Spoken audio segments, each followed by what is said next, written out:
Hi, this is Dr. Sherry Shabowski from Medical Education in Minutes with another classic clinical presentation. Today we are going to meet Lei Lee. Meet Lei Lee. She is a 58-year-old female and a recent migrant from China who presents to the emergency department with hemoptysis.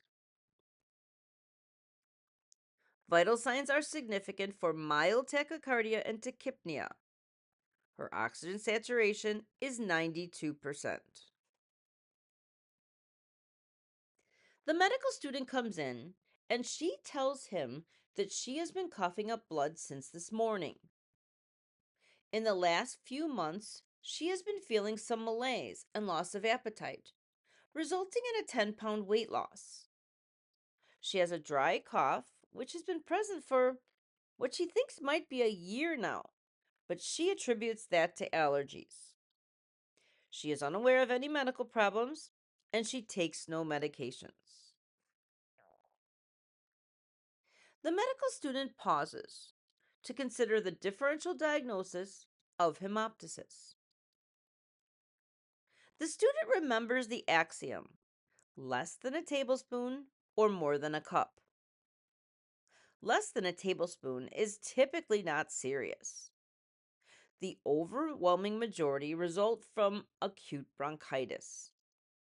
In those cases, the person coughs and coughs and coughs up phlegm, and then after a lot of coughing, there are a few specks or drops of blood within the sputum. The equivalent in the GI tract would be a Mallory Weiss tear. More than that amount becomes very serious, and the risk of mortality increases exponentially. So, what's going on here? Well, there is a wide range of severity with respect to hemoptysis.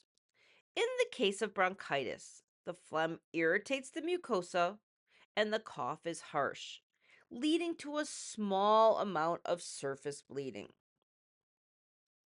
In the case of something like a tumor, it may erode through the bronchial wall into the high pressure bronchial vessel, causing brisk bleeding into the bronchial tree. Again, by far, the most common cause of hemoptysis is bronchitis, particularly acute bronchitis. This is inflammation in the upper airways, which irritates the bronchial surface. The patient coughs frequently and produces phlegm, and ultimately there may be a small amount of blood in the phlegm. Bronchiectasis is the result of chronic infection or inflammation in the lungs. This may lead to hypertrophy or tortuosity of the bronchial vessels, also the submucosal and peribronchial plexus. This may ultimately result in a small amount of hemoptysis, but it has the potential to progress to massive hemoptysis. Tuberculosis has long been known as a cause of hemoptysis, both minor and massive. Inflammation in the alveoli may lead to aerosolized blood droplets associated with cough. Cavitary lesions can erode the bronchial vessels and cause massive hemoptysis. In the case of vasculitis or other collagen vascular diseases, they are known to cause hemoptysis, which can start small but can definitely progress to massive hemoptysis. A pulmonary embolism can cause pulmonary infarcts that lead to hemoptysis from the bronchial arteries. 10 to 35% of mitral valve stenosis patients have hemoptysis. The majority of hemoptysis is minor, but it can be massive. Hemoptysis resulting from pulmonary hypertension is rare, but can range from minor bleeding to exsanguination and sudden death in rare circumstances. Primary lung cancer and metastasis may give you a warning with a small sentinel bleed, which, even if small, should trigger alarm bells because within 1 week you may see massive hemoptysis. So it should be evaluated quickly anytime someone with lung cancer has hemoptysis. Lung abscesses can erode into vessels. Fungal pneumonia, especially aspergillosis in the immunocompromised, can lead to massive hemoptysis in 50 to 90% of patients. Vasculitis can result in minor hemoptysis, but can result in diffuse alveolar hemorrhage and massive hemoptysis. Hemoptysis associated with vasculitis is common. Diffuse alveolar hemorrhage is very difficult to manage, and the mortality rate might be as high as 20 to 50%. Now let's apply this differential diagnosis to our specific patient. Well, she migrated from an endemic area for TB, so that's definitely on deck. She has a subacute cough history, less than a year, which could be from some kind of subacute infection or vasculitis. But there's no phlegm, no fever, or immunocompromise. This makes infection a bit more unlikely. Daily cough and weight loss suggest that there is a possibility here of lung cancer. The student goes back to see the patient. He says, I didn't ask you specifically. How much blood are you coughing up? The patient says, Here, I brought it in this freezer bag that I collected my blood in. This is everything I coughed up today. Oh my! That is a lot more than a cup. I need to talk to my attending immediately. Suddenly, she starts coughing and coughs up blood. Okay, that is my cue to get my boss. He goes and speaks to his attending, and the attending listens to the student, orders a portable chest x ray, and seems a bit skeptical about the student's assessment. She reviews the chest x ray, which shows a mass in the left upper lobe along the bronchi, and she goes to see the patient.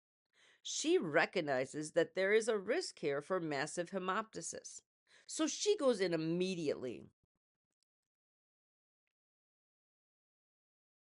She sees the patient and says this is massive hemoptysis, likely caused by that chest mass eroding into the bronchi and giving an open blood vessel direct access to the bronchial tree.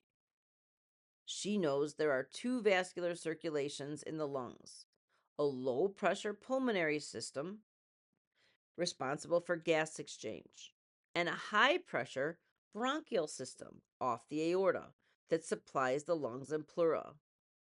90% of massive hemoptysis comes from the high pressure bronchial arterial system.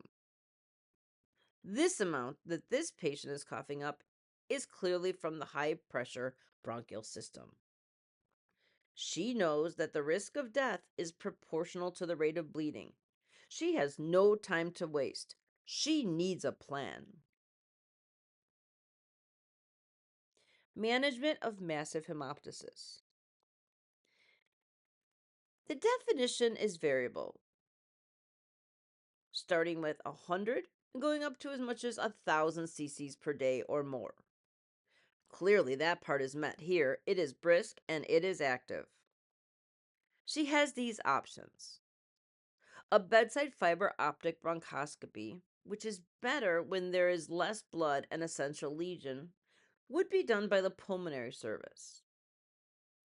She could do a CT angiogram of the bronchial tree because this is most likely to define the disease and the source of the bleeding. Bronchial embolization can be considered as well, and this would be done by interventional radiology. A thoracotomy would lead to definitive proximal control.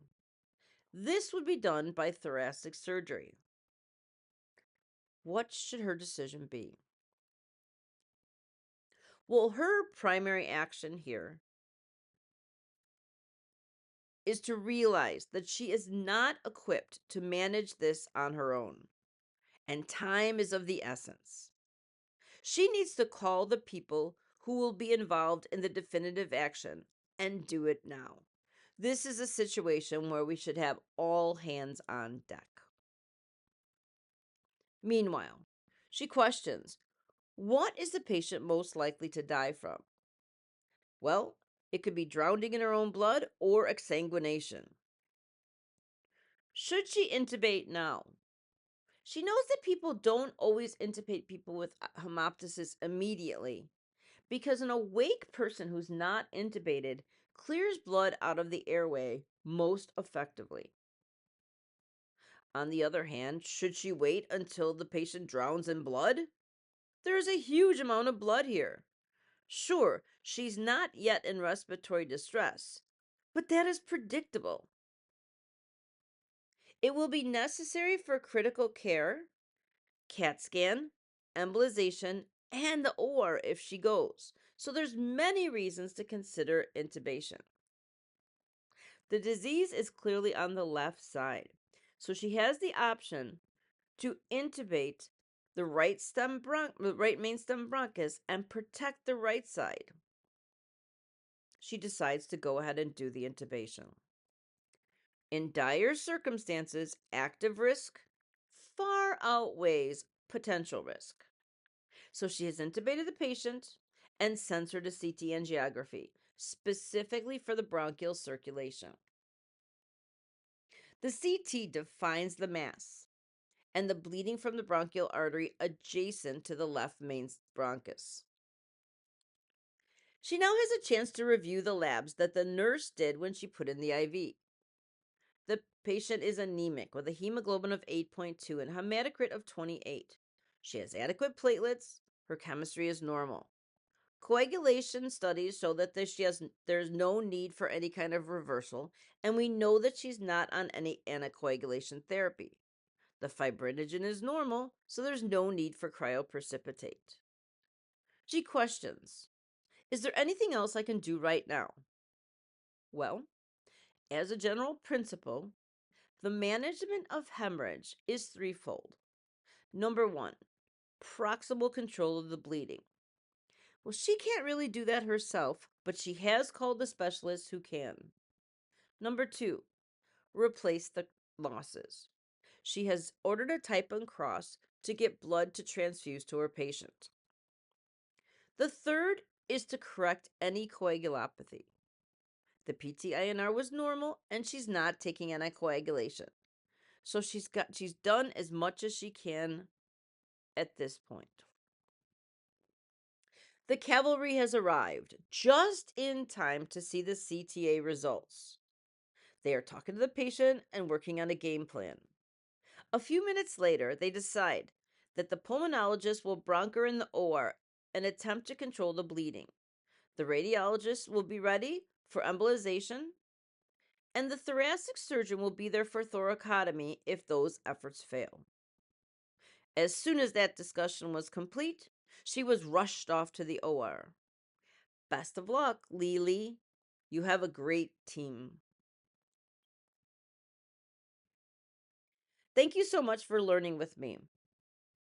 There are a lot more videos like this in the Classic Clinical Presentation series on my YouTube channel. Please like, subscribe, and review. If you are interested in some full course content, please check out www.medicaleducationinminutes.com. Otherwise, I'll see you next time.